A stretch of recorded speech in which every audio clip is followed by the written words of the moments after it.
Hey there, cats and kitties. I am the Blues Man, Johnny Blues, and I haven't talked about the anime series Black Clover since episode 6, I think it was. I was really debating at the time about all out and out dropping it, or at least ceasing to discuss it in weekly episodic video discussions, that kind of thing. And but I ended up sticking with it, and we are now, as of this week, a couple of days ago, as of the time of this recording, we are up to episode 90. And with its 90th episode, it took me a couple of days to get to it because of a lot of offline strife that is currently unfolding in my life.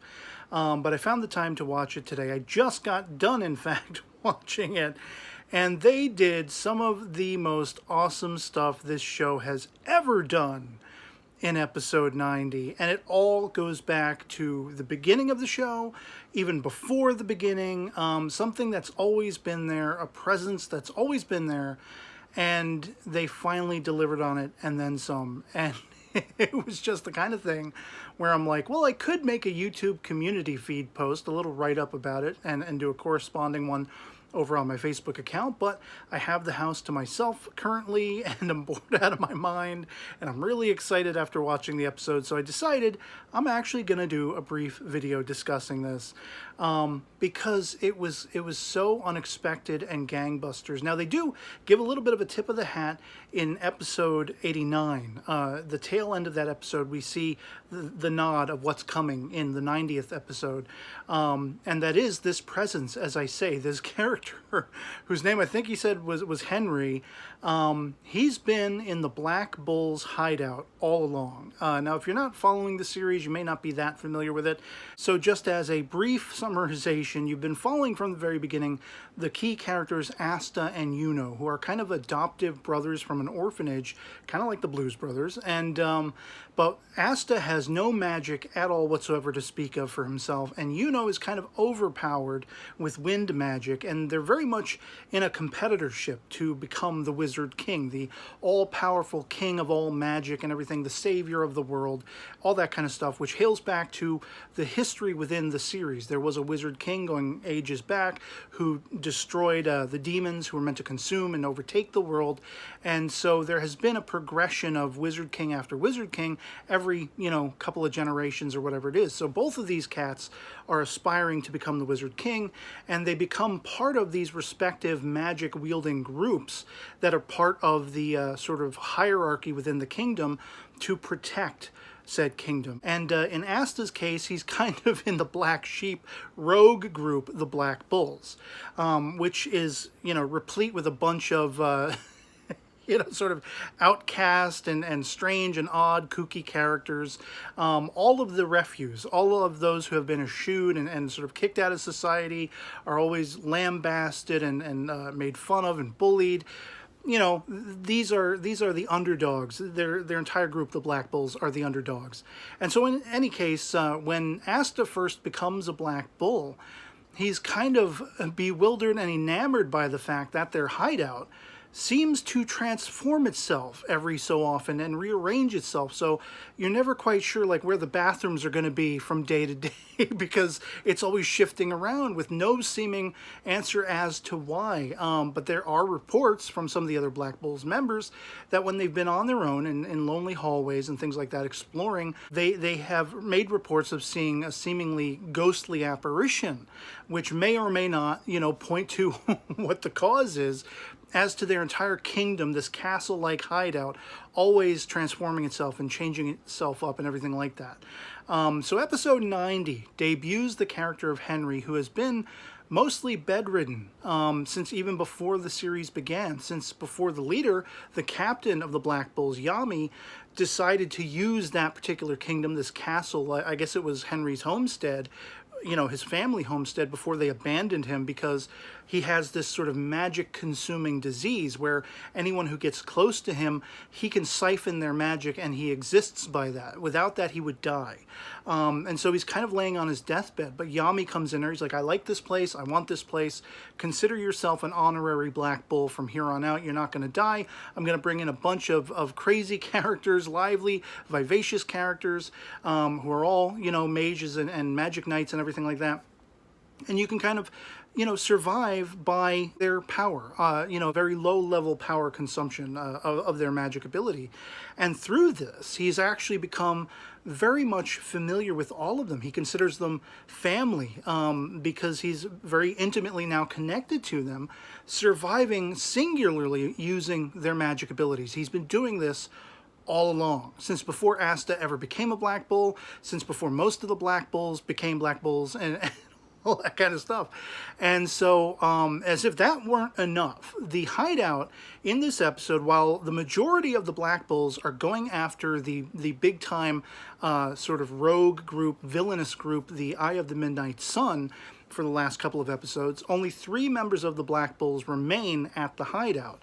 Or at least we think there's only 3. There's actually 4. Henry is the 4th. But they come under the attack of some of the key members of the Eye of the Midnight Sun, who pointedly are looking for this gem, this magical gem that they're looking to get all of them together, kind of like the Infinity Stones in the MCU, to become all powerful and rule the world, and even perhaps bring back the demons that once threatened the world. And so these, 3 or 4 Eye of the Midnight Sun characters are attacking pointedly the Black Bull's hideout, with only these 3 members left remaining and moderately powered. They're not overpowered by any stretch of the imagination. They have their asses handed to them at the end of episode 89.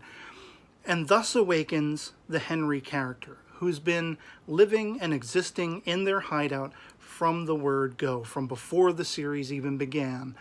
And he has now accumulated so much siphoned mana or magic ability from all of the Black Bulls respectively for so many years, he can actually transform the hideout, the big kingdom, into a giant hulking Black Bull sort of kaiju, sort of like mecha warrior kind of thing, but it's all, brick and mortar. But he transforms it into a giant Black Bull warrior that towers above the trees, that, is going to answer to the threat of the Eye of the Midnight Sun members who are currently threatening, their hideout. And so that blew my ever-loving mind. This giant hulking castle is now a giant hulking and maneuverable, like akin to a mecha from a mecha anime like Gundam or something. A giant warrior, a Black Bull warrior that's gonna, try to fight these evil characters who are placing it under threat. And even the 3 remaining Black Bulls, sort of, the oddest members of, the Black Bull group that were left behind, they're gobsmacked by it. And as if in answer to this, to even outdo this revelation, which I say calls back to even before the series began, very early on into it, it was an overhanging mystery. Why was the Black Bull's hideout, this kingdom, why was it always transforming and changing shape and everything like that? It's been down to Henry all along. His ability is the ability to capture and manipulate solid objects. And on a grand scale at this point, because of all of those years of siphoning out little amounts of mana, of magic energy. And so to answer this, one of the chief principal characters in the Eye of the Midnight Sun villainous group has this power. She's kind of like a scientist, very sadomasochistic, sick in the head psychopath, but she has the ability to manipulate gel or jelly, and she has in the past, in a couple of past run-ins with her, she has summoned a giant sort of gel-like salamander creature thing, kaiju thing, and so she has this sort of concoction, this chemical concoction that she's created, that she, after summoning this gel-like salamander creature, she injects it with, and it becomes towering of approximate equivalent size to the Black Bull building that is now a maneuverable, again, sort of, mecha warrior hero kind of thing. And so suddenly it's like Godzilla versus King Kong. Between a jelly salamander and a giant building that is in the personification of a Black Bull. And I am losing my ever-loving mind to this. I'm just like, holy shnikes, am I actually seeing what I am seeing? It's just, I was laughing myself silly. I was on the edge of my seat. I'm just like, this has to be the greatest thing this show has ever done. And it's 90 episodes in, and they've done a hell of a lot of awesome stuff. And I was gobsmacked. Like, ad infinitum. I was completely blown. And so then, you know, as if not to make it an easy battle, the gel counteracts what Henry's ability is, and actually dead legs this giant black bull, you know, former building, former castle, and she ends up like doing another form of magic, which is trying to solidify it and make it so that the viscosity of the gel is that much harder to maneuver around, and so this giant black bull building thing is now stuck within it, and then finally the three remaining black bulls who just had their asses handed to them in the previous episode, they step up to the plate because they realize Henry is now in trouble, and they've just been saved by him for all intents and purposes. So they come running, and the one guy has mirror magic, and he can create doppelgangers of people. He creates a doppelganger of this transformative girl who's one of the black bulls, and she can transform all of the gel into foliage, into plant life, like grass or leaves or something, to completely dead leg it. And it's at this point, I'm losing my mind. Like, they could just do anything, and I would sing its praises, because it's the most awesome stuff I've ever seen in this show happening, especially in a single episode. Most things, you know, exist over a stretch of episodes, but this all happens in the one episode. And then so finally, it turns out one of the members of the Eye of the Midnight Sun had snuck into the hideout, and he's been in there all the while. It's been transforming. And as an end cap, sort of epilogue of the episode, they always have these things called Petite Clover, which is a reference to the Clover Kingdom, where this all takes place within. Also the magic books that they can hone and increase their magic through all have Clover-based, you know, sort of iconography on them. I think has a four-leaf clover. Asta has the black clover, which is, you know, the titular personifier of the show. But in these short subjects that follow on every episode, they're usually done for comedic effect.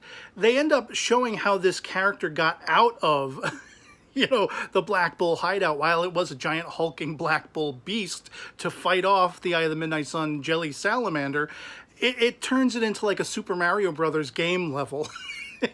Going back to the original NES, the original Nintendo, and he's jumping across lava pits and these like flame sticks and everything like that, and that's how he apparently made it out. Wink, wink, nudge, nudge. You know, I was dying. I was laughing my ass off.